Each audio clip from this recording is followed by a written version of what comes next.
नमस्कार बच्चों, आपका बहुत बहुत स्वागत है आपके अपने करंट हेवन के यूट्यूब चैनल पर। साथियों, एक बहुत बड़ा बहुत व्यापक मुद्दा है जो हमारे देश में चलना स्टार्ट हो चुका है। एक तरह से लहर उसकी दौड़ गई है। राजस्थान यानी कि माननीय जोधपुर हाईकोर्ट ने दोस्तों बीएड अभ्यर्थी को प्राइमरी से बाहर कर दिया है और साथ में एनसीटीई के उस नोटिफिकेशन को भी रद्द कर दिया है साथियों, जिस आधार पर इनको एंट्री मिली थी, जिस आधार पर एनसीटीई रेगुलेटरी बॉडी ने इनको मान्य घोषित किया था साथियों। अब वह उसको कह लीजिए कि उसको रद्द कर दिए हैं और इस आधार पर हम लोग अभी समझेंगे साथियों, क्या आने वाली जो यूपी में या फिर पूरे राज्य में, पूरे भारत में क्या यह लागू होगा नियम साथियों। क्या इस एक नियम से जोधपुर के माननीय जोधपुर हाईकोर्ट के नियम से या फिर किसी राज्य के हाईकोर्ट के नियम किसी दूसरे राज्य में लागू हो सकते हैं? आखिर एक बार अगर यह जोधपुर हाईकोर्ट बोल दिया तो क्या वह हर एक राज्य में लागू हो चुका है? इस सब पहलू पे बात करेंगे साथियों, और साथ में इस पहलू पे भी बात करेंगे कि अटेस्ट क्यों नहीं कर रहे हैं आपके जो यूपी टेट के बच्चे हैं, यूपी टेट के जो बच्चे पेपर देने वाले हैं, जिनका बैक लगा है, आखिर अटेस्ट कॉलेज वाले क्यों नहीं कर रहे हैं? भाई बैक लगा है उनका, वो फेल नहीं है, उनका बैक लगा है। बैक लगने के बाद यह कहीं नहीं लिखा है कि बच्चे यूपी टेट का पेपर नहीं दे सकते हैं। आप टेस्ट नहीं कर रहे हो, ये आपकी क्या है, मतलब एक तरह से आप बच्चों के साथ क्या कर रहे हो, ये गलत काम। बच्चों के जो भावनाएं उससे खेलिए मत आप। टीचर्स जो इस समय चयनित है ना, उनके दोनों हाथ में लड्डू है बच्चा, वह कुछ भी कर सकते हैं आपके साथ। आप आवाज़ उठाओ उनके खिलाफ, आप उनसे बोलो कि हम जिस कॉलेज में प्रशिक्षण ले रहे हैं उस कॉलेज के ही, या फिर जैसे कि कुछ बच्चे हैं जिनका बैक वैक लगा ही नहीं, जो अपीयरिंग वाले बच्चे हैं, जो नेट से डाउनलोड करके अपना सर्टिफिकेट ले जा रहे हैं, डीएलएड वाले या फिर बीएड वाले बच्चे, उनके कॉलेज वाले मना कर दे रहे हैं कि जाओ आप कहाँ पे, डीएलएड में। बच्चों उनसे बोलो, उनसे अपना एडमिट कार्ड दिखाओ, एडमिट कार्ड पे साफ साफ लिखा है कॉलेज वाले ही करेंगे, उनका अधिकार है भाई करना। यह आप आवाज़ उठाओ, नहीं तो आप एक दिन जब बेसिक शिक्षा मतलब बन जाओगे, शिक्षक बन जाओगे बच्चों, फिर आपके जो ऊपर के प्राधिकारी होंगे आप पर जब अत्याचार करेंगे तो आप आवाज़ नहीं उठाओगे वहाँ पे। अभी से आवाज़ उठाना सीख लो बच्चों। गुनाह पर अगर आप आवाज़ नहीं उठाते हैं तो सबसे बड़ा गुनाहगार आप हैं, है ना। तो उस पर आवाज़ उठाना आपका हक है बच्चों। आप उनका पूरा का पूरा दायित्व तो बनता है, चाहे वह फेल मतलब किसी एक सेमेस्टर में एक सब्जेक्ट में या दो सब्जेक्ट में बैक प्रशिक्षु हो, या फिर फ्रेश प्रशिक्षु जो अपीयरिंग वाले हैं, जो बैक पास कर लिए हैं 2019 बैच वाले, 2018-17 वाले, उनका भी वह अटेस्ट करेंगे बच्चों। उनका पूरा का पूरा दायित्व तो है। वो आपको वह डाइट पे नहीं भेज सकते कि आप डाइट पे जाओ, नहीं, यह नहीं कर सकते हो। अगर बाय द वे आपके मतलब कि आपके नज़दीक कोई डाइट है, अगर आप वहाँ से करा लेते अपने कॉलेज पे नहीं जाकर, तभी वो भी मान्य होगा बच्चों। अगर आप डाइट से करा लिए तो डाइट के बाद आपको कॉलेज पे नहीं जाना है। अगर आप कॉलेज पे करा लिए तो आपको डाइट पे नहीं जाना है, लेकिन कॉलेज में अगर आप कराते हैं तो ही बेस्ट होगा बच्चों। अगर निजी संस्थान से आप पढ़ रहे हैं तो, है ना, तो आपके कॉलेज वालों को दायित्व तो बनता है। मान लीजिए आप बैक लगा है, आप गए डाइट पे, डाइट वाले ने नहीं किया, लेकिन आपके कॉलेज वाले जरूर करेंगे बच्चों। आप करवाओ उनसे, अटेस्ट करवाओ, तभी आप पेपर में एग्जाम मतलब दे सकते हो बच्चों। 400-600 रुपये फेंका नहीं है। हमने भरा है फॉर्म तो हम इस मकसद से भरे हैं, हमारा बैक आ गया तो आ गया, मतलब एडमिट कार्ड क्यों आया? फिर यह बताना जरा, एडमिट कार्ड क्यों आया? अगर बैक था हमारा तो एडमिट कार्ड भी नहीं आना चाहिए था। पीएनपी अगर तुमसे पागल है, पीएनपी अगर आप नहीं कर रहे हो टेस्ट तो आपसे पागल है, इसका मतलब पीएनपी ने बच्चों। आप क्यों नहीं कर रहे हो बताओ? हमको लिखित दे दो कि आप नहीं करोगे, बस हम चले जाएंगे। आप नहीं करोगे, हमको लिखित दे देना, हलफनामा ले जाना, उनसे लिखित ले लेना कि हम नहीं करेंगे। बैक वाले बच्चे यूपी टेट का पेपर नहीं दे सकते, यह भी लिखित ले लेना उनसे बच्चों। उसको ले जाकर एक बार ना आप जमा कर दोगे अच्छे जगह कहीं ना, प्राधिकारी के पास, उनकी वार्ड लग जाएगी बच्चों, उसी समय खत्म कहानी उनकी। जो इतने साल की मेहनत के बाद उन्होंने नौकरी पाया है, नौकरी खत्म, कहानी खत्म हो जाएगी फिर उनकी। समझ रहे हैं ना? तो थोड़ा सा आप अपने जागरूक बनिए बच्चों, अपने लेखन से जागरूक बनिए। उनसे बोलिए कि आप करने के मतलब क्यों नहीं कर रहे हो, बस हमको कारण बता दो, आप करो। और जो फ्रेश प्रशिक्षु हैं, हमारे पास कमेंट आया है बहुत सारे बच्चों का, हमने स्क्रीनशॉट नहीं बनाए, तो बनाते स्क्रीन लेकर स्क्रीन रिकॉर्डिंग बच्चों।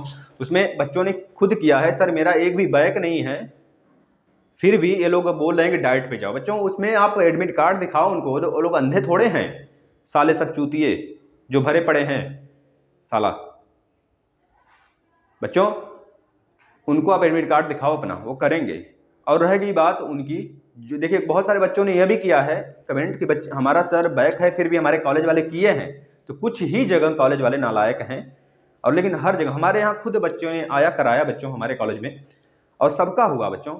हम आपको बता दें बच्चों, हमारे पास कुछ नहीं था तब भी हमने बिना किसी दूसरे के मार्कशीट पे, मतलब हमने जब हम क्वालिफाई नहीं थे, मतलब कि जब एलिजिबल नहीं थे, तब भी हमने बच्चों दूसरे के मार्कशीट पर जाकर यूपी टेट का पेपर दिया था ना बच्चों। ऐसे हमारे भाई साहब भी हैं, मतलब अनेकों ने ऐसा करते हैं, अनेक बच्चे करते हैं कि चेक करते हैं कि कैसे पेपर आता है, उसके बाद उनका जब एलिजिबिलिटी हो जाती है तो वो तुरंत एक बार में अच्छे नंबर स्कोर कर लेते हैं बच्चों। तो इस तरह से होता है। अब उनकी जो मनमानी चल रही है ना, वो आपके कारण चल रहा है बच्चों। यह तो मुद्दा था, आप करवाओ। 4th सेम का रिजल्ट पहले वीक में आ जाएगा, दिसंबर के पहले सप्ताह में आ जाएगा। 5 दिसंबर, 6 दिसंबर, 7 दिसंबर बच्चों, ये 3 दिन के अंदर आ सकता है, फिर पहले भी आ सकता है। 2 दिसंबर के बाद ही आएगा जब आएगा ना बच्चों। अब हम बात करते हैं बीएड अभ्यर्थी क्या शिक्षक भर्ती से बाहर हो जाएंगे बच्चों यूपी में? दोस्तों यूपी क्या पूरे राज्य में, हम आपको सब कुछ समझाते हैं। इससे हमारा कोई भी यह नहीं होगा कि हम आपको आहत किसी भी प्रशिक्षु का दिल दुखाएंगे, चाहे वो BSTC वाले हों, चाहे BTC मतलब चाहे DLED वाले बच्चे हों, चाहे वो बीएड वाले बच्चों, किसी का दिल दुखाने का हमारा यहाँ मकसद है। हम खुद बीएड अभ्यर्थी हैं बच्चों, हमारा भी दिल दुखेगा ना अगर ऐसा होगा तो, दुखने दो बच्चों। लेकिन याद रखना, जब एक दरवाजा बंद होता है तो हजारों दरवाजे खुलते हैं। आखिर उनका हक है। अब वो चीज़ जब गवर्नमेंट अथॉरिटी द्वारा कराई जा रही है स्वीकृत बच्चों, तो मानना तो सबको पड़ेगा, क्योंकि हम भारतवासी हैं, हर एक के लिए कानून समान होता है बच्चों। हम आपको यहाँ पे क्लियर कर देना चाहते हैं, जो NCT है बच्चों, उन्होंने नोटिफिकेशन जारी किया था, बाद में उसको माननीय जोधपुर हाई कोर्ट ने उसको रद्द कर दिया बच्चों। इसके बाद से बीएड अभ्यर्थी को प्राइमरी में, आपने कल सुना होगा, कल बहुत ही भारी भरकम से न्यूज आ रहा था, बीएड अभ्यर्थियों के जो DLED अभ्यर्थी बच्चा हैं वो बीएड अभ्यर्थियों के मजाक बना रहे हैं सोशल मीडिया पे बच्चों। ऐसा करने से क्या फायदा होगा आपको बताना, आपको ही प्रॉफिट हो रहा है तो आप खुश रहो ना, फिर क्यों बीएड अभ्यर्थियों का मजाक उड़ाया जा रहा है सोशल मीडिया पे? ऐसा करना उचित नहीं होगा बच्चों, है ना, समझ रहे हो ना। कभी आपकी बारी तो कभी उनकी बारी भी आती है बच्चों। हम पूरा क्लियर कर देना चाहते हैं इस बात को कि प्राइमरी भर्ती जो आने वाली यूपी में, क्या यूपी से बीएड अभ्यर्थी गायब हो जाएंगे या फिर बीएड को नहीं बैठने दिया जाएगा, उनकी जो अभ्यर्थी है वह रद्द कर दिया जाएगा बच्चों। तो सब पे बात करेंगे बच्चों। NCTE का यह नोटिफिकेशन जब आया था तो पूरे देश में लागू हुआ था, और जब NCTE इस नोटिफिकेशन को बच्चों रद्द कर दिया तो क्या पूरे देश में लागू होगा? बच्चों हम आपको एक चीज बता देना चाहते हैं, अब अलग अलग राज्य क्या बीएड अभ्यर्थी के मन में जो सबसे बड़ा प्रश्न है कि क्या अलग अलग राज्य जो है इसको अवमान्य कर देगा या फिर बीएड अभ्यर्थियों के खिलाफ हो जाएगा? आखिर क्या किसी राज्य का टेस्ट मतलब कि होता है ना स्टेटमेंट, किसी भी राज्य का स्टेटमेंट दूसरे राज्य को मानना बाधित किया गया है? यूपी में बात करें तो बच्चों 69,000 की जो मामला हुआ था, 69,000 जो अभ्यर्थी जो परीक्षा हुआ था बच्चों, 69,000 वाला मामला चल रहा था, उसमें बीएड अभ्यर्थी ने भी चैलेंज किया था बच्चों, उनको भी चैलेंज किया गया था बीएड अभ्यर्थियों को। लेकिन क्या हुआ बच्चों, उसमें कुछ नहीं, बीएड अभ्यर्थी अब चयनित हैं, वह सैलरी उठा रहे हैं बच्चों, वह चयन हो चुका है उनका, अब सैलरी उठा रहे हैं, मतलब कुछ नहीं हुआ बच्चों।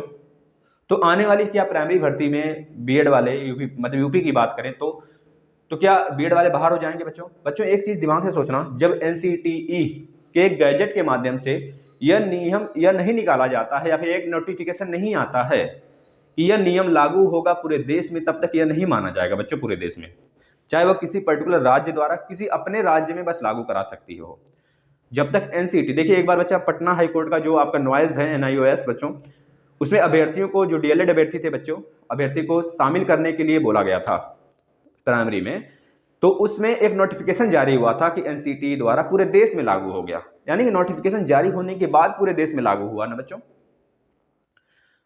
तो जाहिर सी बात है यहाँ पे भी एक नोटिफिकेशन जब तक नहीं आता है तब तक हम ये नहीं मान सकते, NCTE द्वारा जब तक एक नोटिफिकेशन नहीं आता तब तक हम ये नहीं मान सकते कि यह पूरे देश में लागू हुआ है बच्चों। अभी तक केवल यह राजस्थान की बात किया जा रहा है, अभी यूपी में या फिर किसी अदर स्टेट में लागू नहीं हुआ है जब तक NCTE के द्वारा कोई नोटिफिकेशन नहीं आ जाता बच्चों। अगर आ भी जाता है तो इसमें बीएड अभ्यर्थी चैलेंज कर सकते हैं सेकंड बेंच, यानी कि सीधे चले जाएंगे बेचा सुप्रीम कोर्ट, हुआ चैलेंज करेंगे, हो सकता है वहां पे भी जो NCT जो आपका BSTC उसको बोलने का मौका दिया जाए बच्चों। अगर वो बोलने का मौका उसे मिल जाता है तो सीधे चैलेंज करेगा कि यह आपका मामला नहीं है माननीय, यह हमारे राज्य का या फिर राज्य के मामला है, या इस पर आप हस्तक्षेप नहीं कर सकते, तब वहां पे मामला बिगड़ सकता है बच्चों। बहुत कुछ इसमें खेल है बच्चों, है ना। तो अगर अपने जगह देखा जाए बच्चों, दोनों लोग सही हैं, है ना, जो भी होता है हमारे हित के लिए होगा, आगे जो होगा देखा जाएगा। लेकिन अभी कोई ऐसा मामला नहीं है कि आने वाले जो शिक्षक भर्ती उसमें बीएड वाले नहीं बैठ सकते बच्चों, बैठ सकते हैं। अभी कोई ऐसा नोटिफिकेशन नहीं आया है एनसीटी की तरफ से, जब आ जाएगा तो देखा जाएगा बच्चों, जब आएगा तब देखा जाएगा। अब ऐसा नहीं है कि पहले आपकी शिक्षक भर्ती आ जाएगी फिर एनसीटी का नोटिफिकेशन आएगा तो मान होगा बच्चों, तब माने तो तब हम लोग खुद आवाज़ उठाएंगे बच्चों, बीएड वाले, है ना। अब डीएलएड वाले का तो सुपाड़ा, मतलब बीएड वाले को सुपाड़ा साफ हो गया बच्चों, अगर हो जाना चाहिए तो हो गया होगा बच्चों, उससे क्या लेना देना है। सिर्फ हमें यहाँ पे नोटिफिकेशन का इंतजार करना है, अगर नहीं आता है तो बीएड वाले भी मान्य हैं, ठीक है ना। बस इतनी बात रही।